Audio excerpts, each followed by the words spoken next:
Okay, hello. I welcome you on fourth day of our festival and training, World Between the Lines. My name is Peter, if you don't know me, and I will moderate this session. I'm really happy that we should have two journalists on board, but one is not connecting yet, was not connected yet. But I would like to invite here Kunwar Kuldul Shahid, who is Pakistani journalist, correspondent of The Diplomat, and he's covering issues like climate change and other international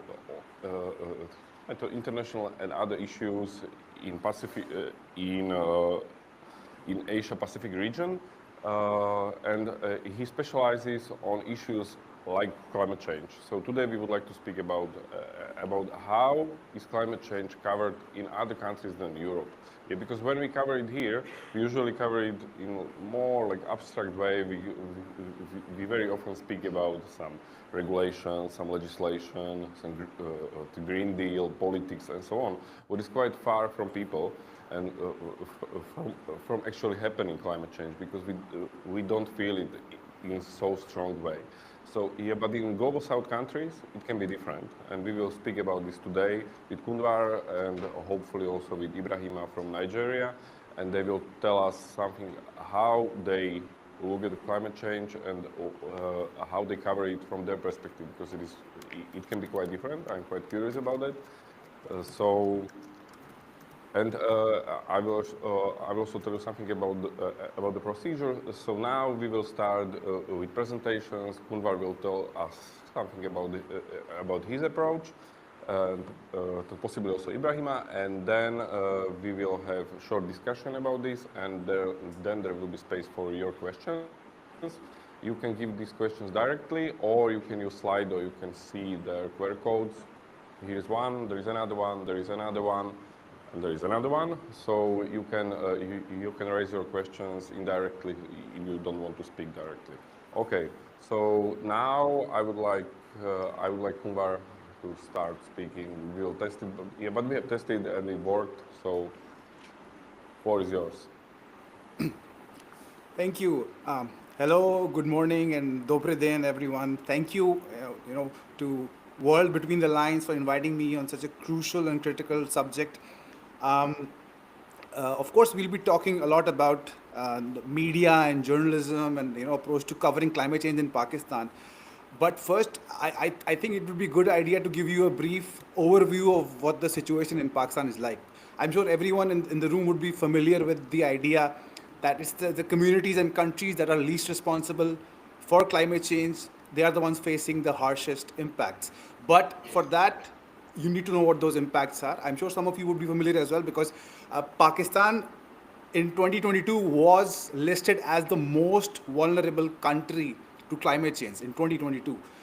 And over the past 4 or 5 years, it has regularly featured in the top five countries that are most vulnerable to impacts of climate change. Now, what are those impacts? In Pakistan, we are very proud of the fact that we have a lot of diversity of landscape. Up north we have lots of mountains. Down south we have a lovely coastal area. Then we have plains in the province of Punjab, where I come from, and then Balochistan and Khyber Pakhtunkhwa, hilly terrain. So it's diverse. We are very proud of the fact that we get all four seasons, or at least used to get all four seasons very distinctly. We had proper summer, and then we had winters, and then we had the spring, and you had the autumn. But over the years, what has happened is that the diversity of our seasons and the diversity of our climate has gradually, I wouldn't say disappeared. It has been negatively impacted by a diversity of climate crises. You know, when you talk about impacts of climate change, think of most countries, and you would know that there is a particular crisis that they are suffering from. It could be a water crisis, could be heat, could be pollution, could be different aspects. But in Pakistan, again, because of the diversity of the terrain and the diversity of the geography and everything, we suffer from all or most kinds of climate crises. For instance, we have extreme weathers in Pakistan. I am sitting right now in Lahore. Lahore is the capital of the province of Punjab. And we are in April, and the temperature here has already crossed 40 degrees. I googled earlier in this morning, and the temperature in Bratislava, I think, is right, what, 10, 11 degrees right now.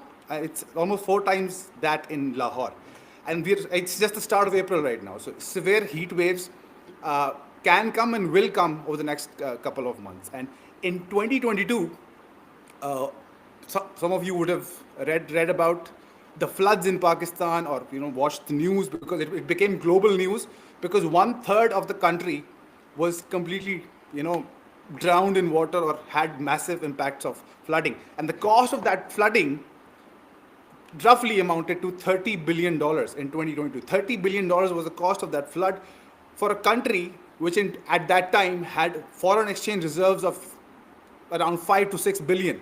So the total reserves were around $5 to $6 billion, whereas the impact of just the climate impact of those floods in 2022 was $30 billion. It's like 5 to 6 times of the reserves. So extreme weathers and flooding. This is just one aspect. Then we have air pollution. Lahore, again, where I am right now, is regularly every November listed as the most polluted city in the world. Why is that? Because of smog. Smog has become a recent phenomenon. Again, there are a lot of factors. A lot of it is because of our policy making as well. But we won't go into that right now. But in Pakistan, 98% of the population faces or suffers to some degree because of air pollution. Pollution in Pakistan, according to stats, is directly responsible for over 125,000 deaths every year. 125,000. Now, and this is very important, 125,000 deaths every year because of pollution. That is more than the total number of people killed in Pakistan because of terrorism. You think of Pakistan globally, you think of security, you think of militancy, you think of terrorism. But the people dying because of pollution in 1 year is more than the number of people killed because of terrorism in the entire history of Pakistan. So that's air pollution is number 2. Water insecurity in Pakistan. Again, we spoke about floods, but then we also have water insecurity at the same time. Sorry, can everybody hear me fine now? You got yep. Disconnected. Okay. So water insecurity. When Pakistan was created in 1947, the per capita cubic meters, water volume was 5,260. It has now dropped to 1,000 cubic meters per capita. So the water volume in Pakistan has decreased by 5 times. While at the same time, we could have massive floods because of glaciers. Outside the the polar zones, Pakistan has the highest number of glaciers in the world. Over 7,000 glaciers, and they are melting. So because they are melting, again, because of global warming, because of climate change, we get the floods like the one we got in 2022.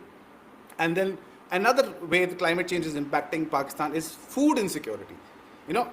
In terms of the surveyed countries, Pakistan ranked 92 out of 116 countries in terms of food security. And all of this, of course, floods, global warming, extreme weathers, all of these combine towards food insecurity. 40% of Pakistan's population, 40% of Pakistan is the 5th most populous country in the world. 250 million people live in Pakistan. 40% of those 250 million people face some form of food insecurity. And agriculture, which was the bedrock of Pakistan's economy, as a result of these, has been, in recent years, obliterated. So this is just an overview of what the situation in Pakistan is like. Before we get into the theme of our discussion today, how we as journalists in Pakistan cover these issues and what are the challenges that we face. First, let's talk about challenges in terms of the community, the community, the Pakistani community, and how we as journalists face challenges from within the community, because we are also part of the community. We've come from the community. For me, one of the biggest challenges for journalists covering climate change is the general belief that there are always bigger issues to cover. Pakistani media focuses a lot on politics, political discussions, mudslinging matches between rival parties, which government is in power, and again, these are issues that take place, all over the world. Politics is central to every single country and its media. But here, the entire focus, the entire slots on primetime TV news channels would be dedicated to and sometimes most trivial of political issues, not even something that's of greater significance. So, and like we mentioned, terrorism, security, these are subjects that take up a lot of the airspace, a lot of the print pages, a lot of the even the digital space, even though we have unlimited space online now. But the focus remains on politics, security, and other issues. And climate does not get as much prominence. Why is that? Given given that I've highlighted this, how much climate change is damaging Pakistan, why isn't that considered a big deal in terms of media coverage? A lot of that has to do with the attitudes of us, the people in Pakistan, towards climate change. Uh, we as journalists, like to believe that we speak truth to power. We are the mirror of the society and all of that. At the end of the day, whether it's a newsroom in the West or a newsroom in Pakistan, we are still we're still in a part of a business. So everything boils down to readership. Everything boils down to eyeballs. Everything boils down to who's listening, who's reading, who's watching.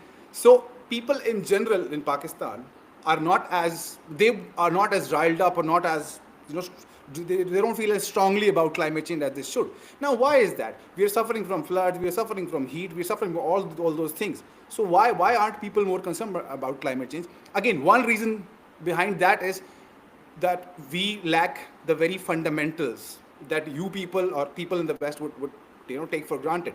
Our literacy rates are significantly low. There's lack of education, and of course, when 40% of the population is food insecure, the reason for that might be overwhelmingly climate change. But though the person who's hungry is not likely to be aware of the fact that it is food insecurity, and it is climate change that is impacting all of that. And similarly, Pakistan is a very religious, conservative society, and a lot of the idea behind climate change is to attribute it to the divine powers, that it's God's will and it's God's action, and hence there is nothing that we as people can do about it, which of course is is not a pragmatic way to look at it. You have to look at it scientifically. But my point here is that we lack the basic know-how as people to care enough about climate change. But at the same time, our government, which has repeatedly proven that it does not seem to care as much about us when it needs to, does speak about climate change at the international stage, right? Whenever there's a COP meeting, then the Pakistani leaders would go to those meetings and say that, oh, we are the ones suffering and the West needs to do more, which is true, which is absolutely true. The West needs to do more. The countries that are responsible for climate change need to do more for countries that are facing the harsh impacts. But they will not hold them, the people themselves will not hold themselves accountable in Pakistan. So that's the lack of political interest. Climate change will not have any impact on elections in Pakistan. I don't want to go into too much detail that the elections itself are a problem in Pakistan and the lack of democracy is a problem, but those are obviously different themes. But the point is, there is lack of political interest, which makes media coverage, journalists covering climate, it makes it difficult for them, because there are not a lot of media houses looking to commission such articles or have dedicated climate desks. Pakistan does not, no publication in Pakistan has a dedicated climate desk for these reasons, which makes local media coverage is almost non-existent because of again these factors, and also the lack of finances as a whole. I will talk about the resources in a bit, but the fact that a lot of the media houses do not have enough money to support a lot of their journalism work means that climate change is not, unfortunately, given despite the fact that all these challenges exist, they're not focusing a lot of their time and energy and resources on climate change. I'll give you a couple of examples of stories that I have done which can highlight this. I did a piece for the local edition of MIT Technology Review. And it was about, can renewable energy bridge Pakistan's energy shortfall? Now, energy shortfall is a huge crisis in Pakistan. But when I was working on this story, again, since this was MIT Technology Review, an international publication, I got to cover a lot of the issues more openly as compared to when I would write for a local publication. Local publications would cover energy issues, yes, but again, a lot of our energy crises, yes, they are linked to climate change, but they're also linked to misgovernance and misappropriation of funds. In Pakistan, it is not easy to honestly report on those issues. But if one were to write for an international publication like I do, you could report on that more openly. But at the same time, reporting it for local media would have more impact. That is what I believe. So That's one story. Another story was for Al Jazeera. The headline was Pakistan tourism industry rocked by climate change. It's purely, Pakistan's tourism industry is impacted by climate change. When you have extreme heat, when you have air pollution. Like I come from Lahore. Lahore is one of the oldest cities in this area. It has a history spanning a couple of thousand years. Multiple empires have ruled over here. The culture, there's richness of culture and history. It was historically one of the most visited cities in all of the Indian subcontinent, all of South Asia. But because one of the reasons is, again, security is a major reason why not a lot of people want to travel to Pakistan, unfortunately. But also people who do want to travel, have a very limited window to visit Lahore. In November, it becomes too polluted. In April, between April and September, it's too hot, and then you have, a small window to cover all of that. So these issues, my point here is that these issues should have more interest within the community, within the local media as well. But unfortunately, because of the issues I pointed out, there is lack of that interest within the local media. Now let's talk about the practical challenges of field reporting in crisis-affected areas in Pakistan. Now the challenges are too many. We could talk about that for the next 5 to 6 hours. I'm sure you have better things to do. But very briefly, when you talk about areas, Pakistan is situated in a very volatile area.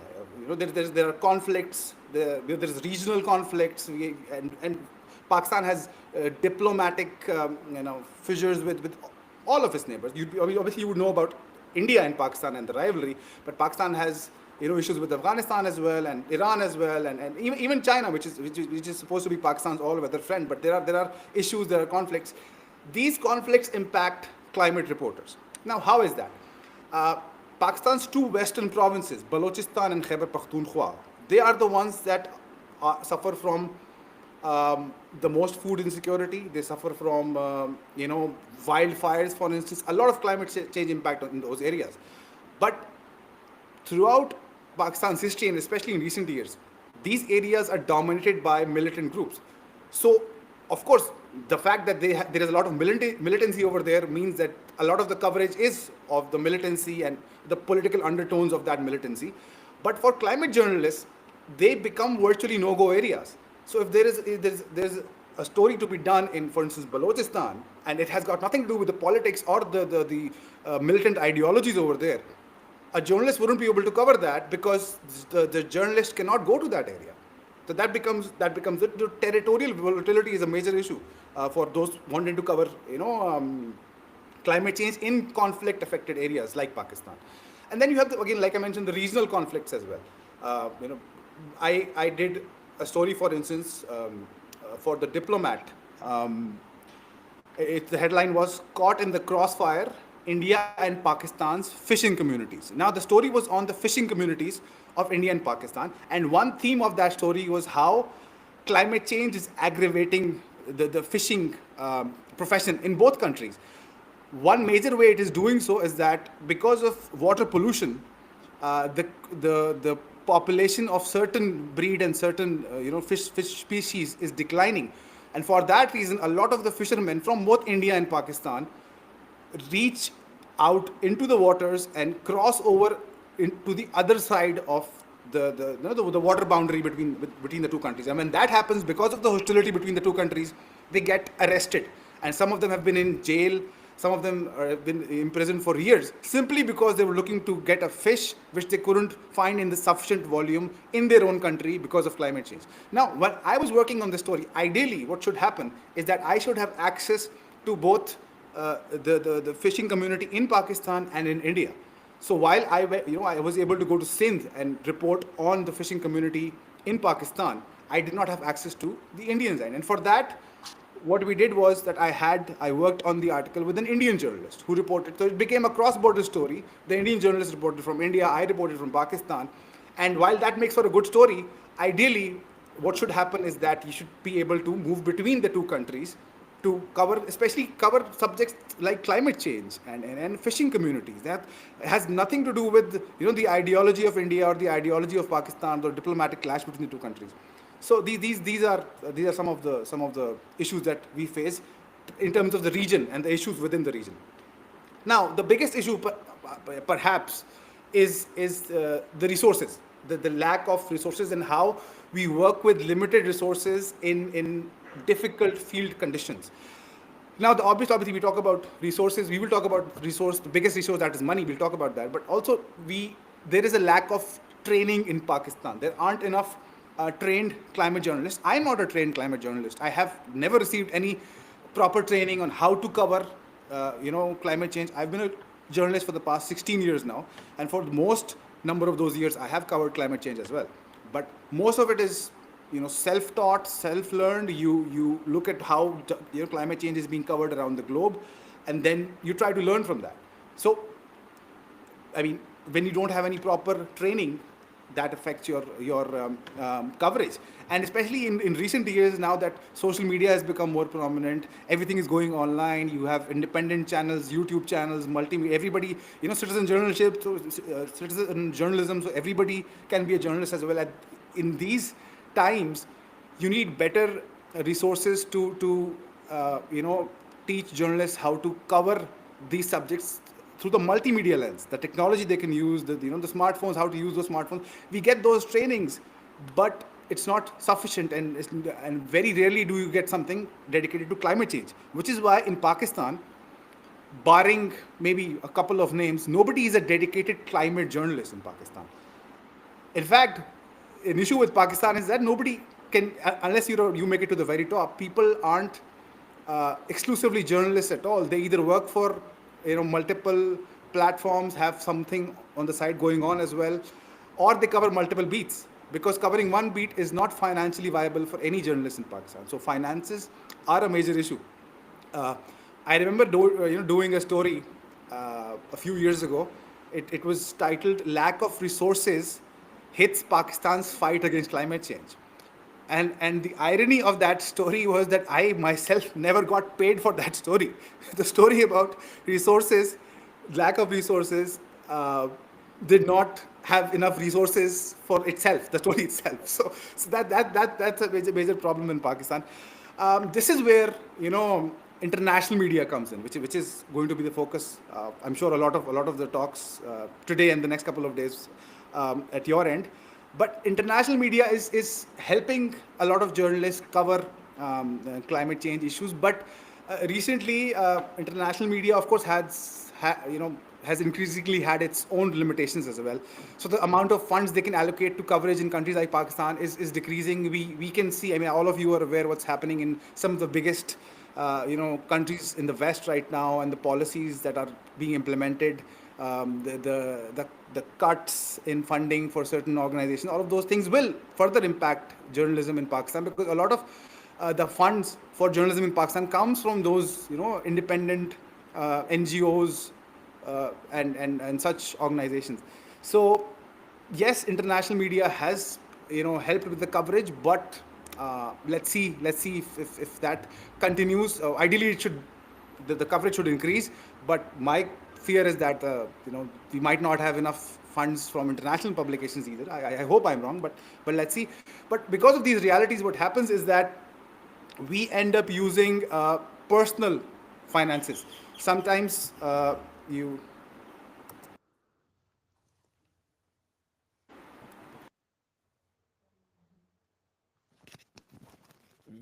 We cannot hear you now. Just a second. Sorry, just give me a second. I'll reconnect. I think there's an issue with. Yeah, it works now. He will reconnect. Okay. There is 40 degrees, so maybe some disconnections. It is quite horrible. Can you imagine that in beginning of April or in the mid of April, there is already 40 degrees, so it will even rise. So it is really like very extreme. I hate heat. So for me, I wouldn't go there. So, yeah, but for them, they have to live it.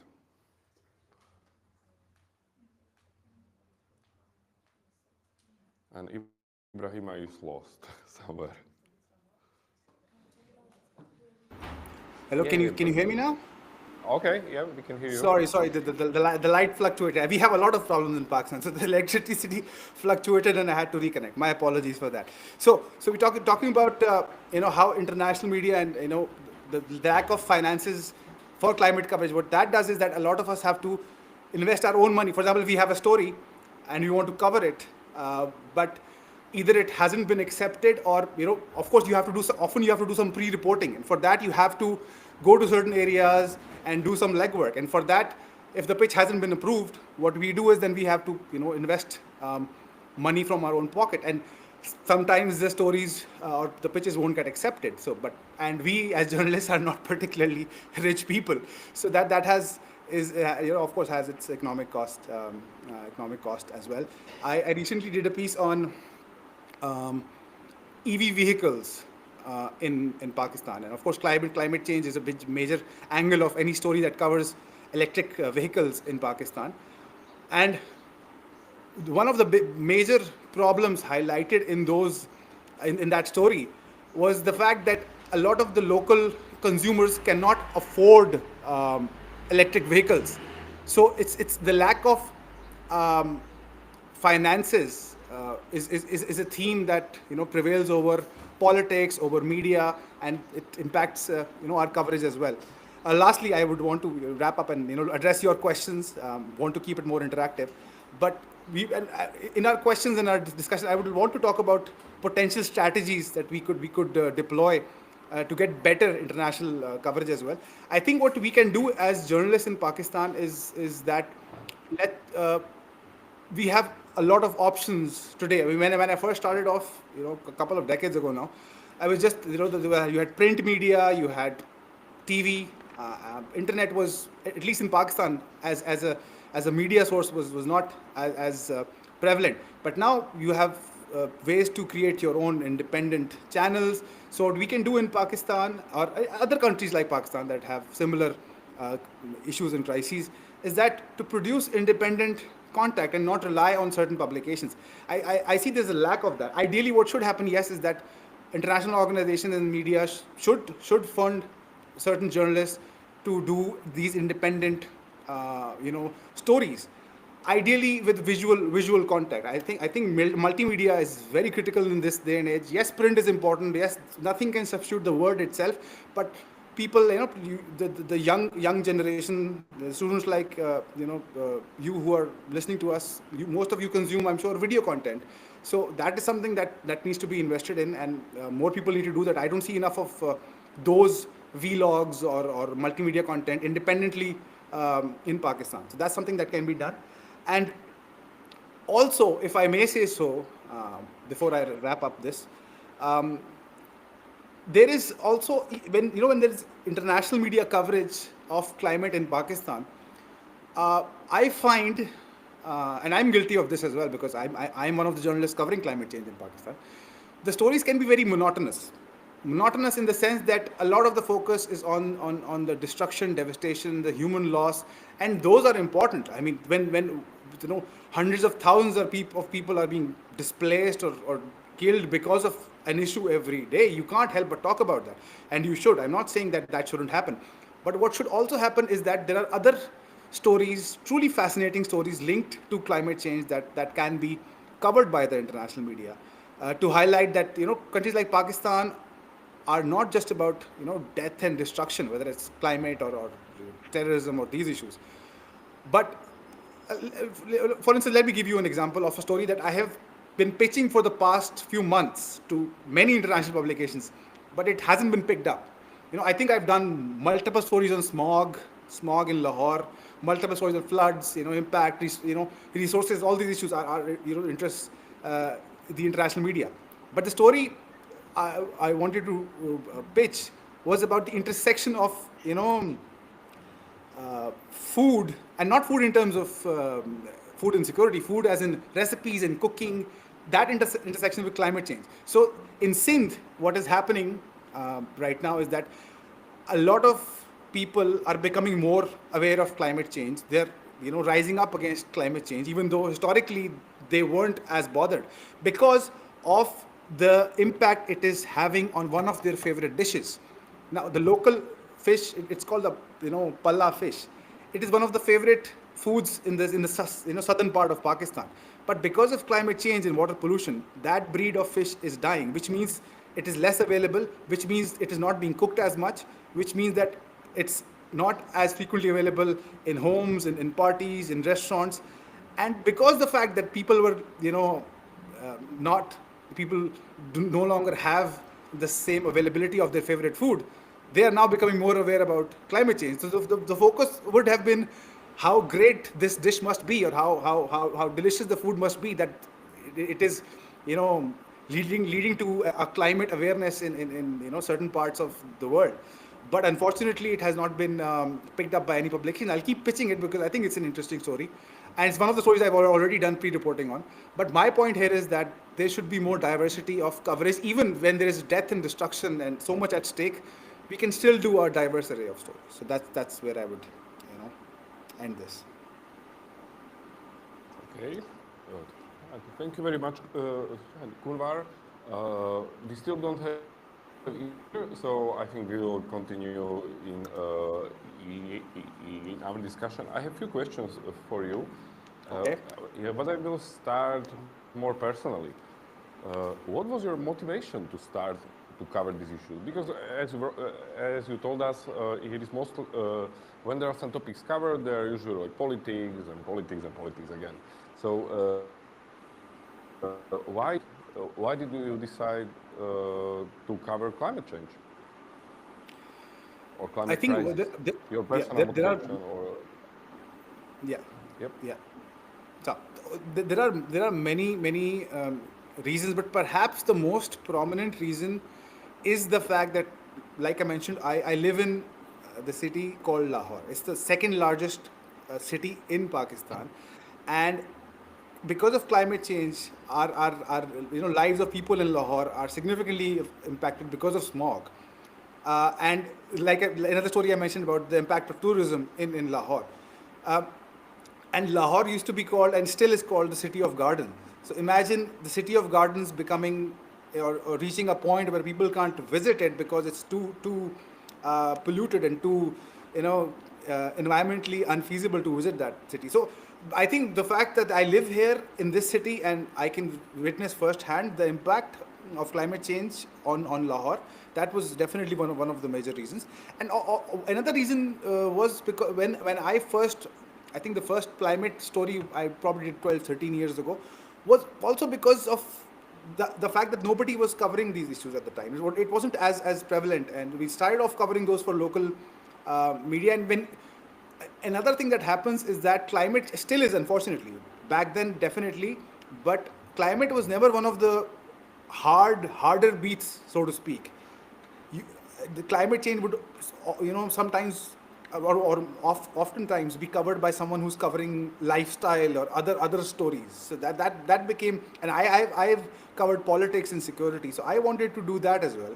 That this is a serious issue, and you need to cover this subject with the same intensity as you would cover security or the economy or politics. Okay, thank you. And could you name story? Your story you have covered. It can be concrete article or something, or some concrete story of some person who you find the best from your career or as a climate journalist. Sorry. Yeah, Could you say that? Something Could you repeat personally that question? consider. Okay, can you describe us or tell us something about your favorite story you have covered related to climate change?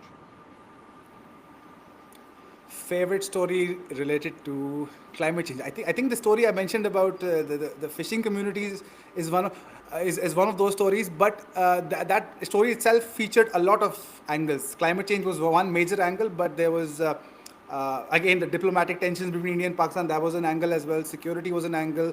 Economy inevitably is a major angle. But I think one story that I haven't mentioned so far that I could potentially discuss was headlined. Pakistanis are learning to wage war against deadly smog without the government. Now, this story was for the Daily Beast. which of course is a US publication. I enjoyed doing this because of, again, you talk about challenges that we face as journalists. While you're covering smog, you obviously have to go out. You have to go out in conditions which are deemed hazardous, which are deemed, as a risk to your own well-being, your own health. Yeah, of course, you have to be prepared. You have to wear the face mask and all of that. But those conditions are not conducive to going out. So I did that story, especially the photo elements of that story, where there was peak smog. So some of the photos we got for that story is something I'm very was very happy about, because the reason I keep mentioning visual aspect of climate change is that it is the climate change. The issue itself is very, it's very visual. You see the destruction, you see the issue, you can see that there is smog. You can see, I wish I could turn the camera and show you the degree of the sun in Lahore right now. It's so hot. So you can see the impact visually. So the visual impacts of climate change is something that we need to focus on. And that story had some nice images. So if you have time, you can go check that out. Yeah, that sounds great. Okay, you were speaking before about, like, mostly when climate change is covered, it is about crisis and destruction and so on. And is there any place for solutions journalism, or just showing good examples? Like, for example, Daily Beast article, it seemed like describing some solutions which are grassroots, which are coming from people. So isn't it way to cover it also in this perspective, from perspective of Pakistani people who are able to do something themselves without government, because government is spending money somewhere else or is not interested in this.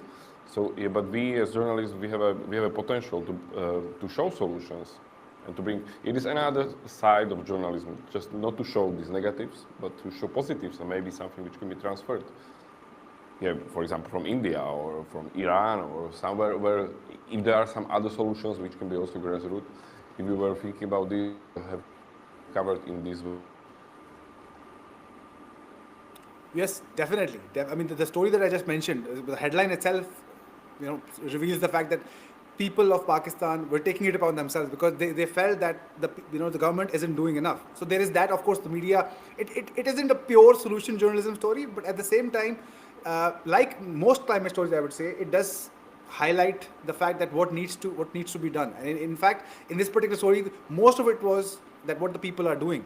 For example, to address smog, what they're doing is they're using zigzag technology in the brick kilns. They're using air purifiers, air quality measuring devices. All those things are being done locally without any funding, any support from the government. So definitely there is that element. My personal, I wouldn't say issue, but my reservations with the idea of solution with climate coverage, it helps, of course, because the whole point of climate change coverage is that you want to address it. So I would say every climate story is a solutions journalism story, even if it focuses a lot on the problems. The implied argument is that the problems need to be addressed. So, but at the same time, in countries like Pakistan, and this is where our theme of issues that we face as journalists in Pakistan and other countries like Pakistan, not just Pakistan, is that when you talk about solution journalism, a lot of our governments in the sense that governments like Pakistan and other countries, especially today, they are focused on so highlighting the positive, so to speak. So they want you to focus on what's good. They want you to focus on what.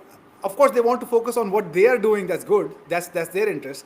But there is a lot of clamp down on dissent and critique. And even in climate change, there is like any other part of the world, there is a lot of politics involved. Unfortunately, science and environment, even they have been politicized globally.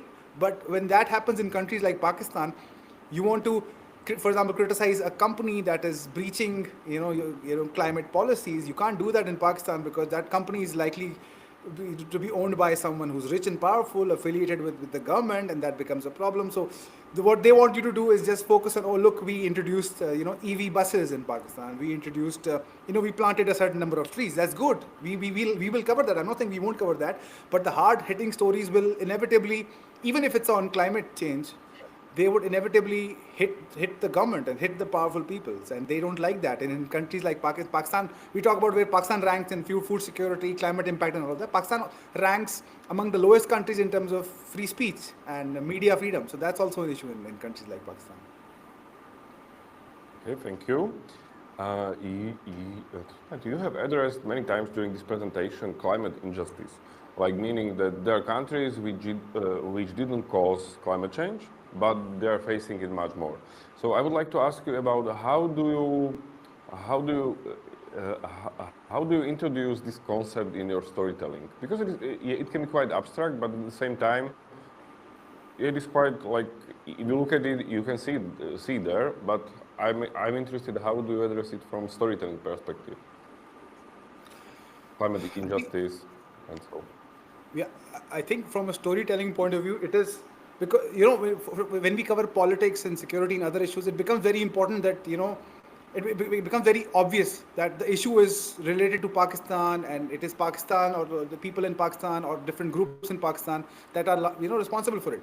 But when you talk about climate issues, when you talk about environment, it is important to highlight that this isn't, we have a lot of issues in Pakistan, but causing climate change is not one of them.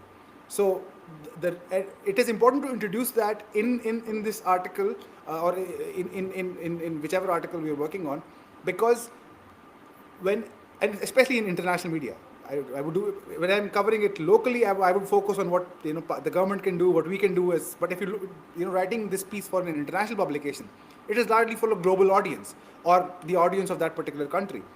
So you want to convey to them that this, you think of Pakistan, you think of a lot of problems, a lot of issues, and a lot of things that Pakistan has done wrong. Fair enough, that's true. But this is not one of those things that Pakistan has done wrong, and yet so much devastation, so much damage is being caused. So I'm the first person who would say that we need to do more. We as in Pakistanis, and our government and our state needs to do more.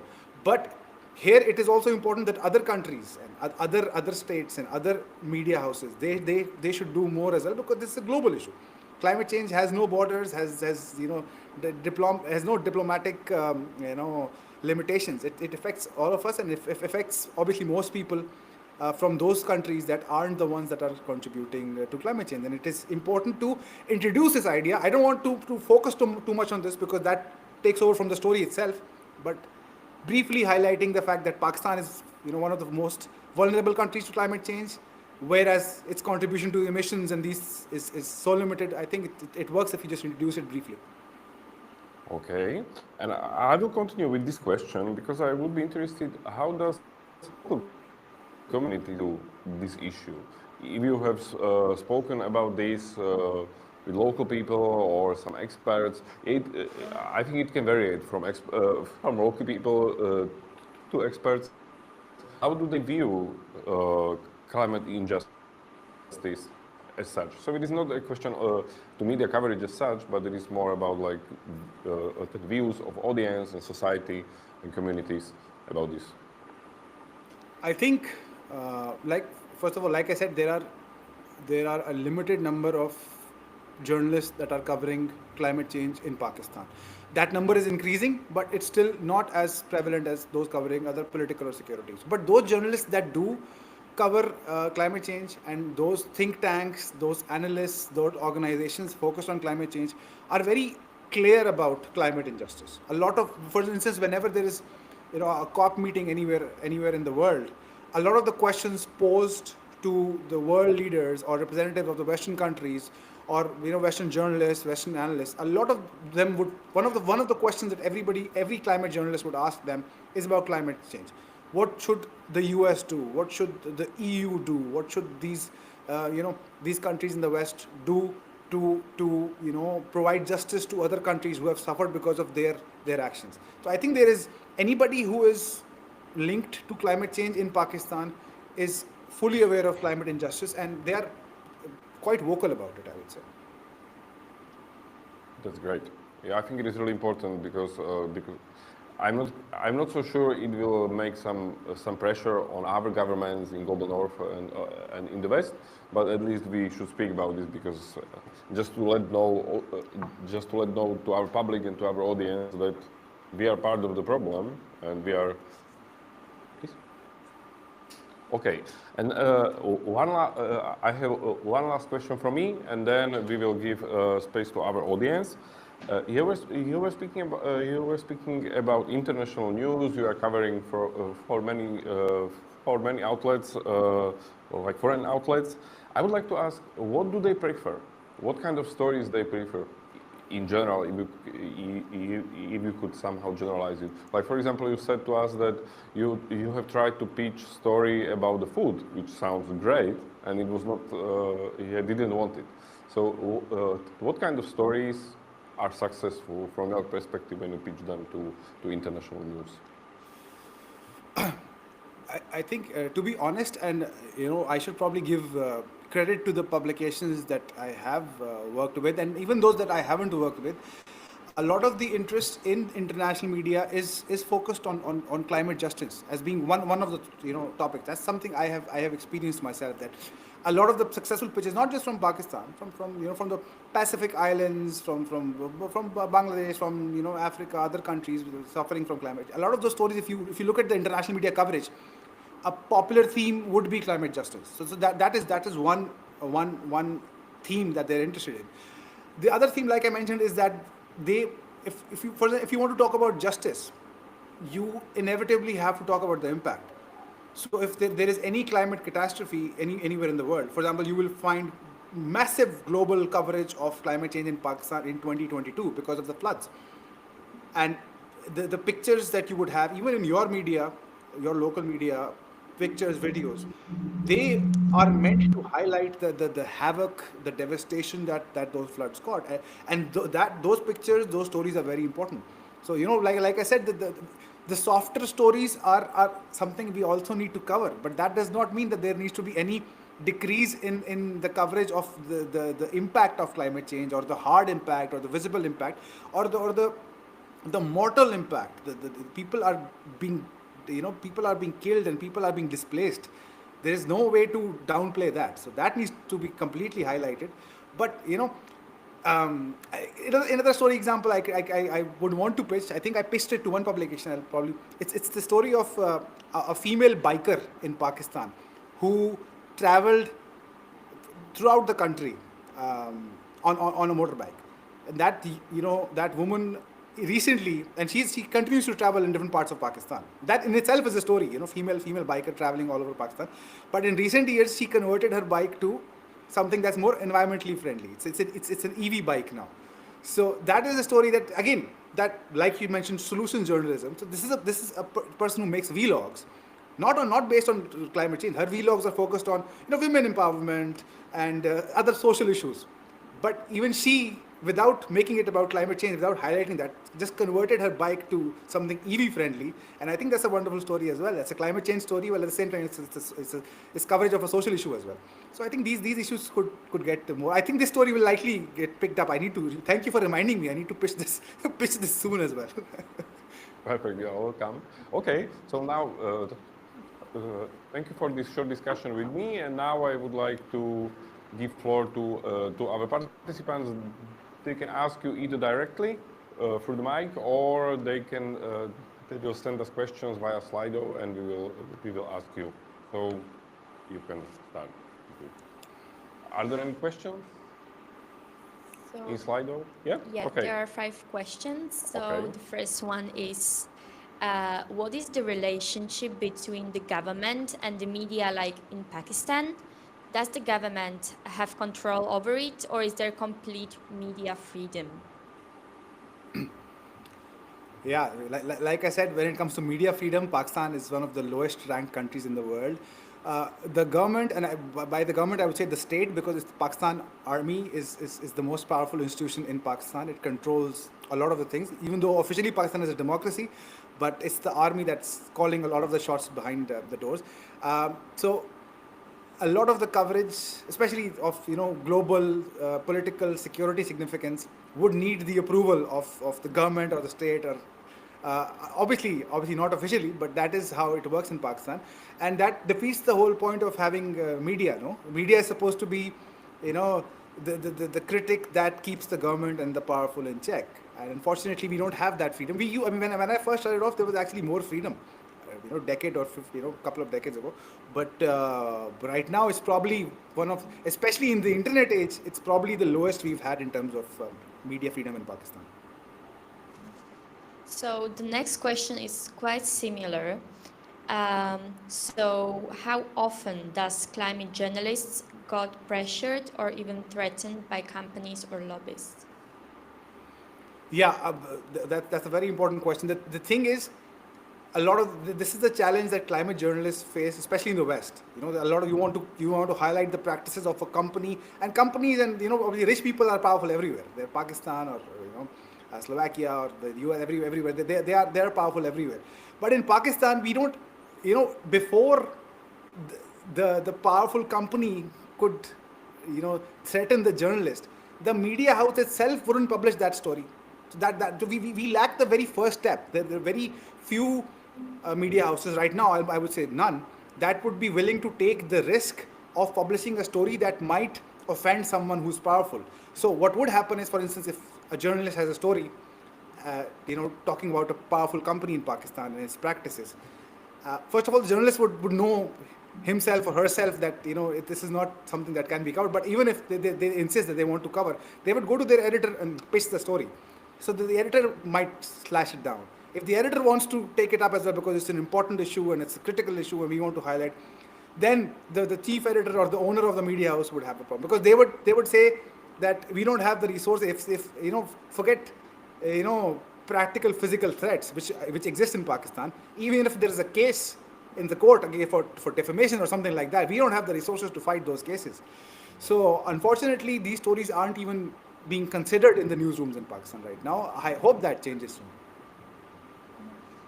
And another question is, I think, like more personal. So, did you have any issues with the authority regarding any of the topics you covered? Yes. Like I said, that I've covered a lot of issues related to security as well, and politics, and even though I've been a journalist for over 15-16 years now, I haven't worked with the local media since 2018. So that's 7 years now. Right now I'm working exclusively with international media, and one of the reasons is that we cannot publish or write or report the critical stories in Pakistan. So it is because of those challenges that many journalists are, especially who want to cover these issues, are exclusively now working with international publications, because the local media does not provide them that space because of the threats they face. So another question is that how can you highlight these problems for people who are not directly affected yet and make them care more about those issues? I think like this conversation we're having right now, I'm sure some of you would have, learned something about Pakistan that you wouldn't have known, and similar, conversations need to, and not just this. You need to continue to stay connected in ways. So you have, what happens is, you have one article is published, it's read and it's forgotten, or one event you attend it, you learn something and it's forgotten. It needs to be constantly in your conscience or consciousness, that this is what is happening and this is what we need to do. And again, I don't want to say that it has to be one way, that this is just the people of the West or the countries in the West, they need to do this. I don't want to play the victim all the time, even though in climate, yes, we are primarily victims, yes, but there is so much that we can do as well. And I think one thing that international media houses or organizations can do is, instead of just providing the resources or funding specific people or organizations, I think what you could do is enhance the capacity of those people that are working on these issues instead of, for instance, what you could do is, yes, provide coverage in international spaces, yes, but also, equip local journalists to become independent and do the coverage independently on the internet, or if some publication is willing to take it up, to do it domestically as well. I think that would be very helpful. I think that you already answered this question, because the next question is, how can the West effectively assist with these environmental problems, considering the unstable internal political situation? Yeah, but I think that some of the issues I've already highlighted, and also I think uh, you know people from both ends of the political divide in the West, whether it's the right wing or the left wing. I think inadvertently everyone looks at countries like Pakistan, or countries through the same lens, in the sense that you there is a lot more than just people dying in Pakistan. So it's how everybody views countries like Pakistan, and whether you want to view it to fight for justice, or you view it from the other end of dismissing those countries, you're still viewing it with the same lens. So my suggestion would be to again, like I said, not to downplay the destruction, not to downplay the devastation, but also to highlight the human element of countries like Pakistan, and how they are people like any other people, and how a lot of those people would want to do things not too different from what you want to do, while at the same time the highlighting the fact that they are unable to do so, among many reasons, because of the natural disasters and the challenges that come because of climate change. And the last question is, in Pakistan, journalists are most likely to be men or women? Definitely. Unfortunately, Or both? Pakistan is unfortunately a very patriarchal society, male-dominated society. That's one of the, sexism is one of the issues, one of the social issues that people who cover the subject, cover these things, try to highlight. Unfortunately, we are, you know, we've spoken about food insecurity, devastation, climate change, all those impacts. We spoke about freedom of speech. Even in gender equality, Pakistan unfortunately lacks among the, I think, bottom 3 or 4 countries in the world. So the gender inequality is absolutely very much there, unfortunately. But I would still say that compared to many other fields, in the media, you will have more uh, presence of women than in many other sectors. And yes, a lot of them would be focused on themes that are unfortunately considered not as hard. That's true. But I've worked in a publication, a media house that was owned by a woman. I've worked as a reporter for many female editors. I have worked as an editor with many female reporters, and so there are, and the number, by the way, is increasing. That's one thing that I personally feel, that the gender inequality, whether it's as a society, whether it's media, or whether it's climate journalism. In fact, I would say the climate journalism and climate journalists probably feature the highest percentage of women. I would even say that perhaps they are in Pakistan. If you look at the bylines internationally, the names that are popping up in my head, probably more of them are women. But again, that is not a reflection of the society or the media. There's a lot that we need to do to address the gender inequality in Pakistan. Actually, another question came, Yeah. so that's the last one. Are you Okay. considering leaving your country in order to have more freedom and wealth as a journalist? No. I've lived all my life in Pakistan. Pakistan is home. Better or worse, that's where I am from. That's where I'll be. I love visiting other countries. I really enjoy that. But I will.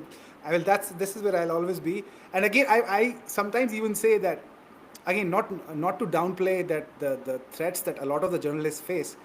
The fact that there are these crises, there are these tensions, there are these challenges, makes whoever wants to do journalism right, I think country like Pakistan is actually the best place to do that. There are so many challenges. You once you do a story that's a little challenging, you feel really good, like, oh, this is, I mean, you feel better than the journalists of the West because you argue that they don't face the similar tests that we do. So in many ways, it is actually more rewarding to be a journalist in Pakistan. But like I said, I don't no longer write for the local publications. That also reflects the challenges. But to answer your question, no, I'm not. I'm not leaving Pakistan. This is where I am. Okay. Are there any more questions? Maybe directly to Mike. I just wanted to say that it is quite interesting about these women in climate journalism. I think it is very similar here as well, and it can be also in other countries. You can tell us. We have guests here from Slovakia, Hungary, and Czech Republic, and some other countries. But in Slovakia, there is dominantly, if there is somebody covering these issues, these are mostly women. And yeah, it can differ. Like when it is from women perspective, it is much more like human frame, like there is used human interest frame. If it is more from men perspective, it is more about like technical side of this. Yeah, there are some research is done about this, but if you look at it like anecdotically, just you can still see more women who are working in the field. So it is quite similar actually. And I believe it can be, yeah, we are teaching global challenges here at the faculty for 10 years, and usually we have more women students who are applying for these courses. So it can be connected that the women are more interested in issues which are connected to society. I think so. So are there any more questions, please? Yeah, there is one. Just a second. So cute. Hi, thank you so much for your talk. Mark, you mentioned that it's most of the time the global news platforms that you can go to be able to get the necessary financial coverage and so that you can do your work. And I wondered then how does this affect your reach to the local audience? Like how do you manage to get to the people who might need or might be affected the most by these challenges? Like for example, you mentioned the flood, right? As far as I could follow and read about that, the local people who were stuck in the villages, like distance from the bigger cities, are affected the most. And like, how do you manage to then get to them? Thank you. Yeah, I think that's a great question. That's a wonderful question, and that is a major challenge. For instance, you mentioned floods. So of course, when Pakistan, one third of the country was drowned in water, of course the local media had complete absolute coverage. Everybody was covering, the world was covering the floods. So of course the Pakistani media was covering the floods as well. But the coverage was limited to the devastation and what needs to be done in the short term. How can you help people who are on the verge of displacement or death?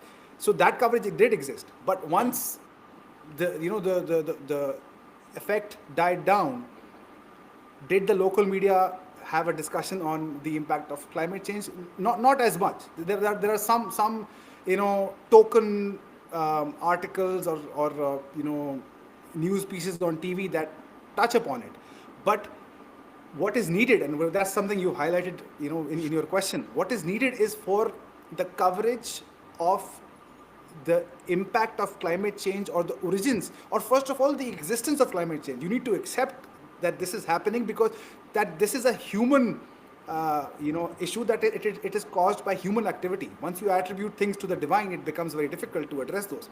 So what is needed in Pakistan is coverage in the local media, in the local language, even regional languages that are even more rooted in the local areas and villages. What is needed is for those publications to take up these issues. But the reasons they don't take up these issues is something I've already highlighted. So climate change is, like I said, funded by, coverage is funded by international media, but even the advocacy work related to climate change, even the awareness campaigns related to climate change are funded by, Western organizations. So while, yes, they would fund people who would reach out to rural areas, villages, and highlight these issues, but it is not being done with the same intensity, not being done at the same scale. And it is only when, like you said, only when the local media and the regional language publications, when they start taking up these issues, it is only then that this will change. But the issue is that even those regional editors and local media houses and those people, they are not as invested in the coverage for different reasons that we've discussed. So yes, it is important to do the coverage in local media, which we are lacking. Okay. Are there any more questions?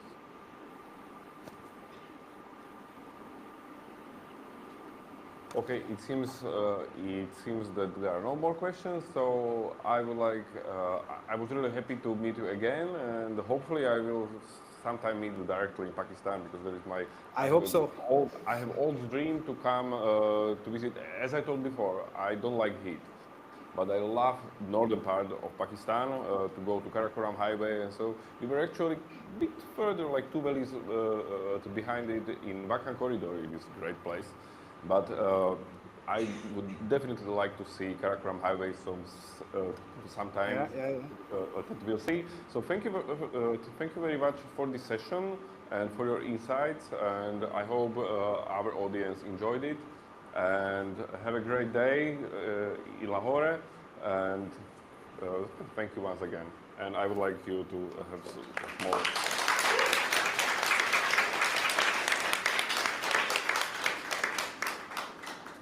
Yeah, thank you. Thank you so much for having me, and I look forward to hosting you in Pakistan very soon. Great. I'm looking forward.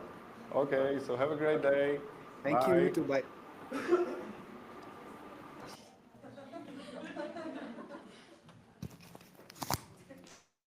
Okay, I'm sorry for another speaker.